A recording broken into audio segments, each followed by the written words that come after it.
Welcome to this week's edition of our program focused on African women's health.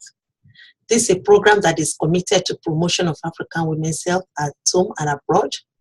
We continue to share the global message of health for all and emphasize that African women must not be left behind in optimal health. My name is Dr. Olaide Ogunseji of the School of Nursing and Midwifery, Western Sydney University, Sydney, Australia. Last week, we looked at different subcategories of preterm birth. We considered possible causes and discussed on potential ways of preventing preterm birth. For today, our focus will be on breastfeeding. And we talk about available statistics on breastfeeding and also look at benefits of breastfeeding. Quickly, what is breastfeeding? Breastfeeding, according to World Health Organization, is the normal way of providing young infants with the nutrients that they need for healthy growth and development. Breast milk is the free natural meal that babies come with by the time they are born. And as a matter of fact, colostrum, which is the yellowish, sticky breast milk that come with the baby as at the time they are born, is recommended by World Health Organization as the perfect food to be given to babies. However, what we find is that despite this recommendation, globally, only 38% of infants are exclusively breastfed. And the problem with this is the fact that suboptimal breastfeeding contributes to about 800,000 infant deaths. When babies are not exclusively breastfed, especially in the first 6 months, this suboptimal proportion is responsible for about 800,000 infant deaths. Have you ever really asked yourself why this low percentage of children that are exclusively breastfed? Some of the feedback we get from women is that it is uncomfortable, that breastfeeding is uncomfortable, that breastfeeding is shameful to attend to in the public, and some also have other suggested reasons in terms of not being encouraged to do so. But if we consider the benefits that surround breastfeeding, you and I will work together in ensuring that babies are breastfed. So what are these possible benefits of breastfeeding? There are a number of them, but let me just mention a few of the benefits. Number one is that babies that are exclusively breastfed for the first 6 months are given better and greater opportunity for the best start. Breastfeeding protects the baby from life-threatening diseases. Breastfeeding protects babies from non-communicable diseases.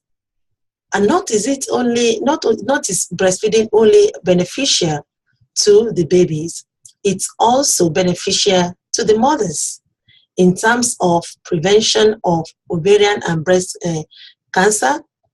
And for some women, it's even a means of contraception, of spacing their children.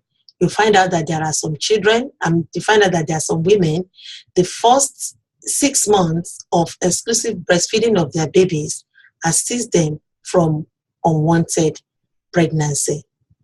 Breastfeeding is crucial even in preventing stunted growth. There are studies that have already been completed. There was a particular one that was completed in 2015 in South Africa that emphasized that stunted growth and development was prevented as a result of exclusive breastfeeding of children in their first 6 months. So putting all these benefits together, it actually ruled out, and it overrides the risk and some of the complaints that we hear. So for children to have their best start, it is suggested and highly recommended that breast milk is offered to children. However, the major issue with breastfeeding starts with the timing of initiation of breastfeeding. When children are not introduced to breast milk in the first hour as recommended by World Health Organization, it becomes difficult. And as if this is not enough, if exclusive breastfeeding is not initiated early by the mother, it also becomes very painful and discouraging and frustrating for some mothers in terms of exclusive breastfeeding. What is the way out?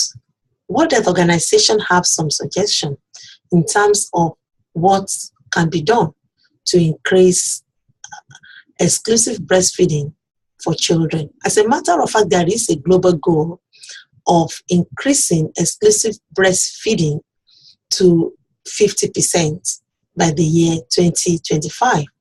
You may now want to ask the question, how can you and I make this happen? Some of the recommendations from World Health Organization include the need to significantly limit the marketing of breast milk substitutes, the need to empower women to exclusively breastfeed, the importance of providing hospital and health facility-based capacity to support exclusive breastfeeding, and pretty much supports mothers to breastfeed. And in your own personal capacity, as an individual, as a healthcare provider, as a community leader, as a policy maker, can you plot yourself along these recommendations and consider something that you can do? You and I can make a difference. We can speak to a young mother today.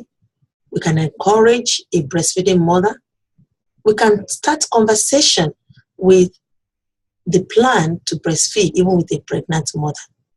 And in that way, you and I will be making a difference in the life of generations of children that will be born.